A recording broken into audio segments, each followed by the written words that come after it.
Hello friends, welcome to study कर। मैं हूं आपका दोस्त प्रभाकर। आज के इस महत्वपूर्ण लेक्चर में हम डिस्कस करने वाले हैं 5 जनवरी 2024 के मोस्ट इंपॉर्टेंट करंट अफेयर्स के क्वेश्चन। तो आप इस पूरे लेक्चर को बहुत ही ध्यान से लास्ट तक जरूर देखिएगा। आज का पहला और इंपॉर्टेंट क्वेश्चन है, रानी दुर्गावती श्री अन्न प्रोत्साहन योजना किस राज्य में शुरू की गई है? आंसर हो जाएगा मध्य प्रदेश में। तो दोस्तों, अभी मध्य प्रदेश सरकार के द्वारा एक नई योजना की घोषणा की गई है, उसका नाम है रानी दुर्गावती श्री अन्न प्रोत्साहन योजना। बात आई है योजना की, तो कर्नाटक में अभी हाल ही में गृह लक्ष्मी योजना शुरू की गई है, हिमाचल प्रदेश में सबल योजना शुरू की गई है और मिशन शक्ति स्कूटर योजना ये ओडिशा सरकार के द्वारा शुरू की गई है। तो इन योजनाओं को भी आप नोट कर लीजिएगा।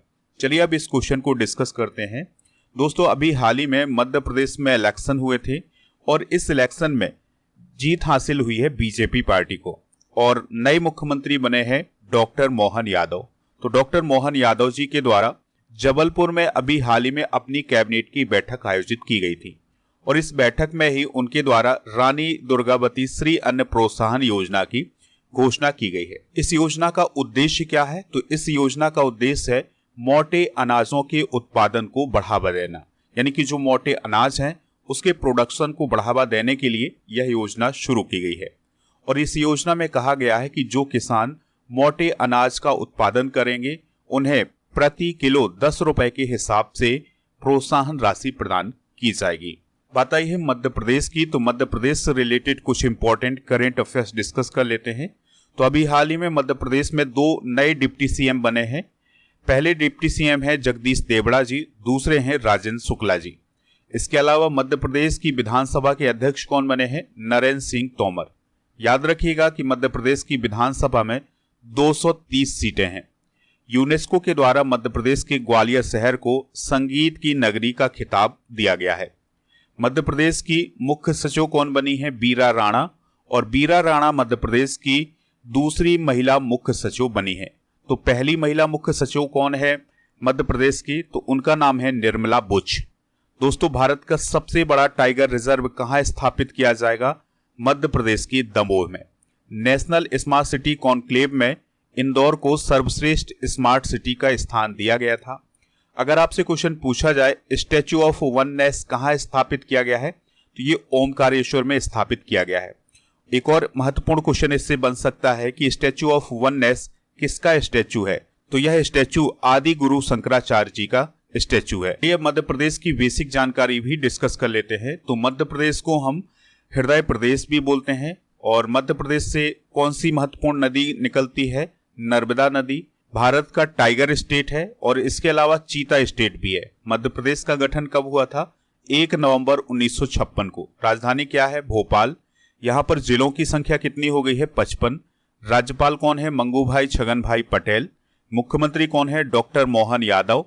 विधानसभा की कितनी सीटें हैं? 230। राज्यसभा की 11 और लोकसभा की 29 सीटें हैं। मध्य प्रदेश की सीमा कितने राज्यों से लगती है? 5 राज्यों से लगती है। पहला राज्य है राजस्थान, दूसरा है उत्तर प्रदेश, तीसरा है छत्तीसगढ़, चौथा है महाराष्ट्र और 5वां राज्य है गुजरात। आप इस पूरे लेक्चर को बहुत ही ध्यान से लास्ट तक देखिएगा। लास्ट में पूछा जाएगा आपसे क्वेश्चन जिसका आंसर कमेंट बॉक्स में देना है। चैनल पर अगर आप पहली बार आए हैं तो सब्सक्राइब कर लें, बेल आइकन भी दबा लें, जिससे आपको समय पर और सबसे पहले नोटिफिकेशन मिल सकेगा। पीडीएफ के लिए आप हमारे टेलीग्राम चैनल को ज्वाइन कर लीजिएगा।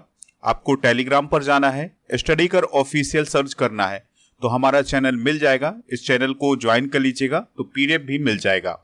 दोस्तों, आप हमारे ऐप को भी डाउनलोड कर सकते हैं। ऐप का लिंक डिस्क्रिप्शन बॉक्स में दिया गया है। तो ऐप पर आपको e book, test series, PDF और डेली क्विज ये सभी मिल जाएंगे। ई बुक की बात करें तो आपको ऐप पर ही मिलेगी। ये मंथली करेंट अफेयर्स की ई बुक होगी। तो अगर आपको ई बुक प्राप्त करनी है तो ऐप से आप इसे प्राप्त कर सकते हैं।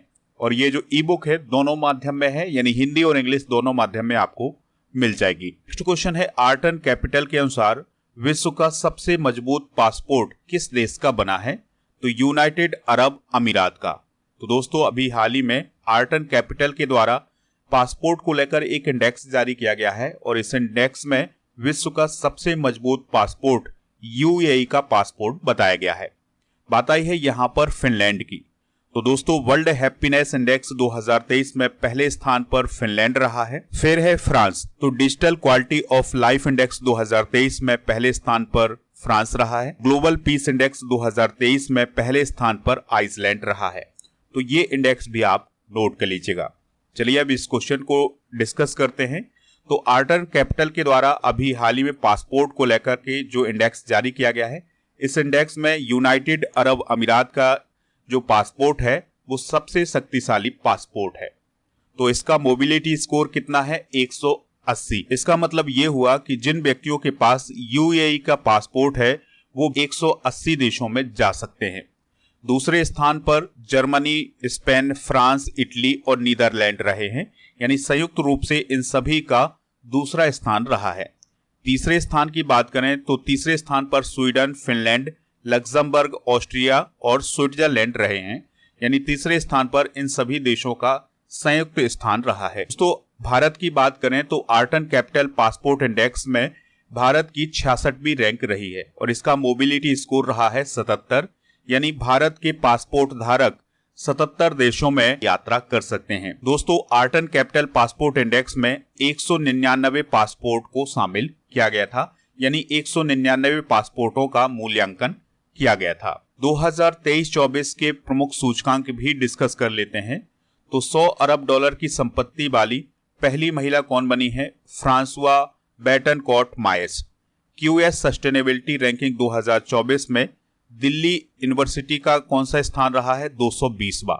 जलवायु परिवर्तन प्रदर्शन सूचकांक 2024 में भारत की 7वीं रैंक है।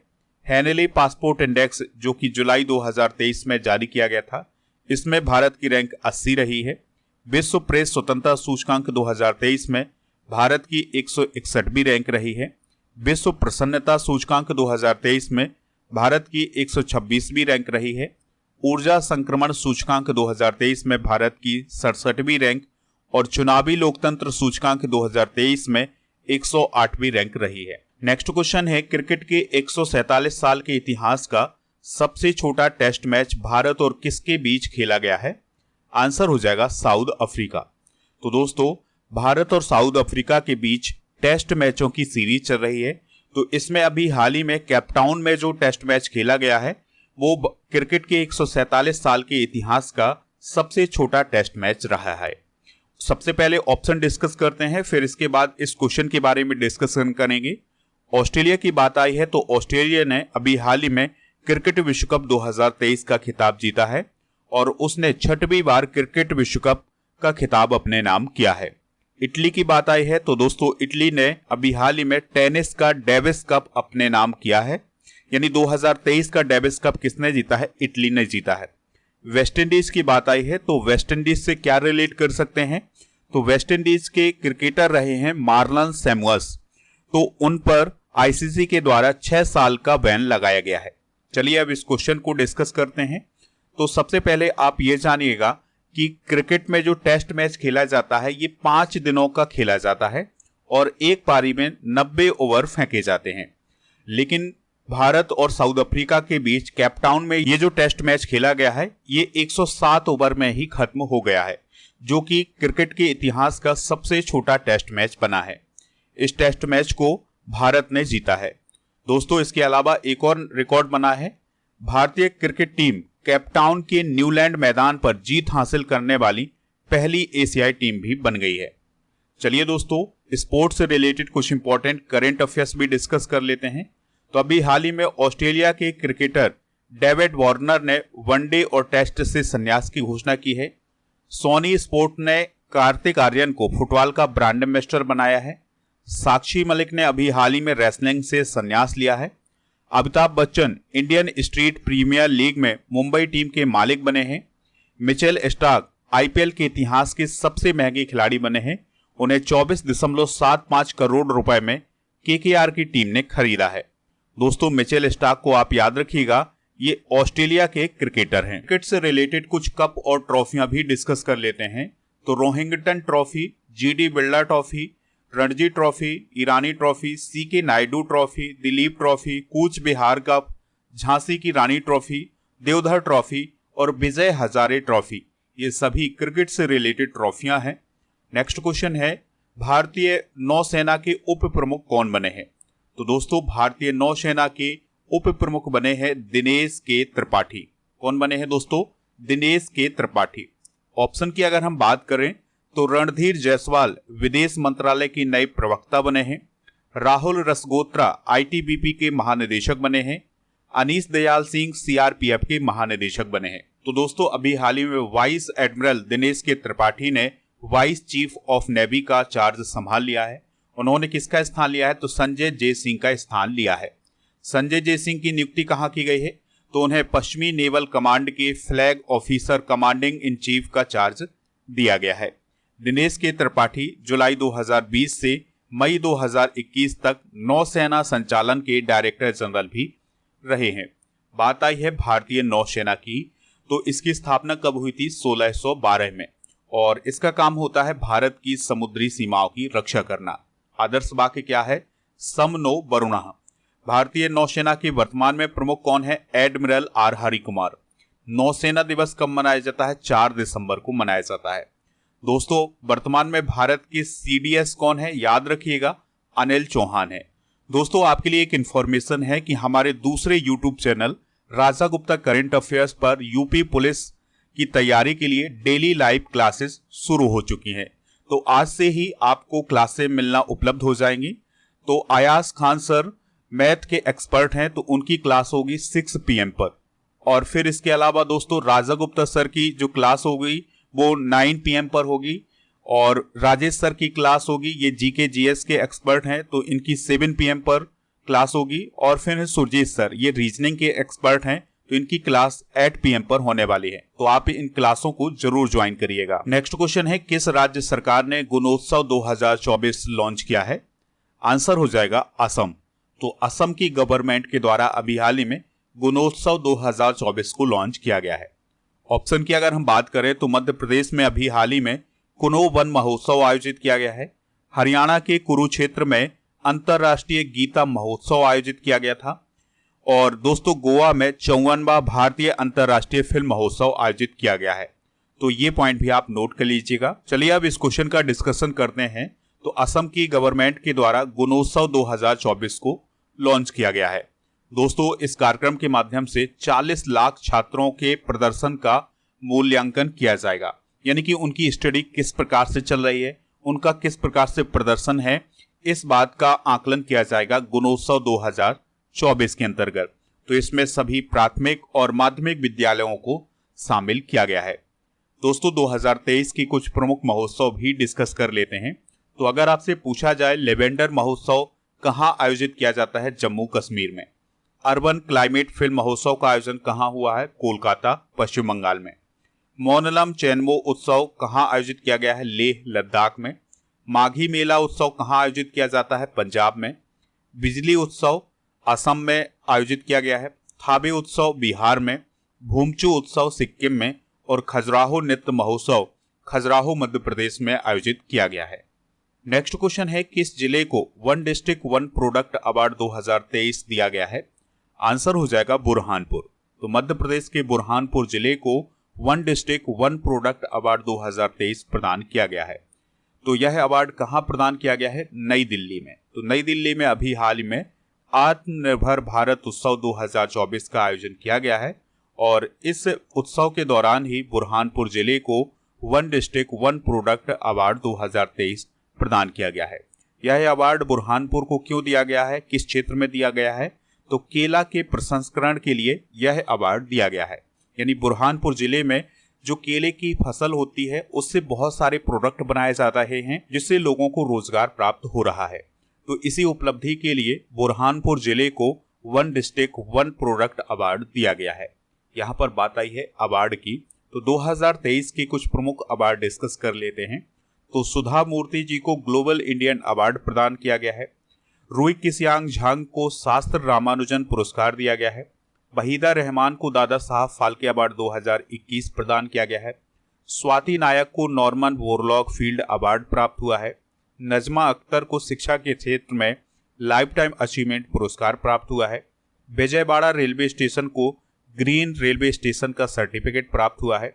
प्रवीणा अंजना को मिस इंटरनेशनल इंडिया 2023 का खिताब दिया गया है और सत्यजीत मजूमदार को डॉक्टर बीजी पटेल मेमोरियल अवार्ड 2023 प्रदान किया गया है। तो ये हैं हाल ही में प्रदान किए गए कुछ प्रमुख पुरस्कार। नेक्स्ट क्वेश्चन है, भारत पहली बार किस रॉकेट से उपग्रह लॉन्च करेगा? आंसर हो जाएगा फाल्कन 9। तो भारत के द्वारा अपने सैटेलाइट को लॉन्च करने के लिए पहली बार फाल्कन 9 रॉकेट का इस्तेमाल किया जाएगा। तो भारत के द्वारा किस सैटेलाइट को लॉन्च किया जाना है फाल्कन 9 रॉकेट से? तो उसका नाम है GSAT-20। तो GSAT-20 नामक सैटेलाइट को भारत फाल्कन 9 रॉकेट से लॉन्च करेगा। दोस्तों, जो फाल्कन 9 रॉकेट है ये स्पेस एक्स कंपनी की रॉकेट है और ये भारी भरकम सैटेलाइट को लॉन्च करने के लिए इस्तेमाल की जाती है। दोस्तों, ये जो GSAT-20 सैटेलाइट है ये भारत के द्वारा 2024 की दूसरी तिमाही में लॉन्च किया जाएगा। GSAT-20 के बारे में बात करें तो इसे CMS-3 या GSAT-N2 के नाम से भी जाना जाता है। यह एक संचार उपग्रह है और इसका पहला परीक्षण 23 जून 2022 को किया गया। दोस्तों, अगर हम फाल्कन 9 रॉकेट की बात करें तो यह एलन मस्क की कंपनी स्पेस एक्स के द्वारा डेवलप की गई है और यह एक 2 स्टेज रॉकेट है, यानी इसका एक बार इस्तेमाल करने के बाद फिर से इसका इस्तेमाल किया जा सकता है। नेक्स्ट क्वेश्चन है, किस झील में वार्षिक पक्षी गणना शुरू हुई है? आंसर हो जाएगा चिल्का झील में। तो दोस्तों, अभी हाल ही में चिल्का झील में वार्षिक पक्षी गणना शुरू हुई है। अगर हम चिल्का झील की बात करें तो यह ओडिशा राज्य में है। सोंगमा झील किस राज्य में है? तो याद रखिएगा ये सिक्किम राज्य में है। लोकटक झील मणिपुर राज्य में है और जो सुखना झील है ये चंडीगढ़ में स्थित है। तो दोस्तों, ये कुछ प्रमुख झीलें हैं, इनको भी आप नोट कर लीजिएगा।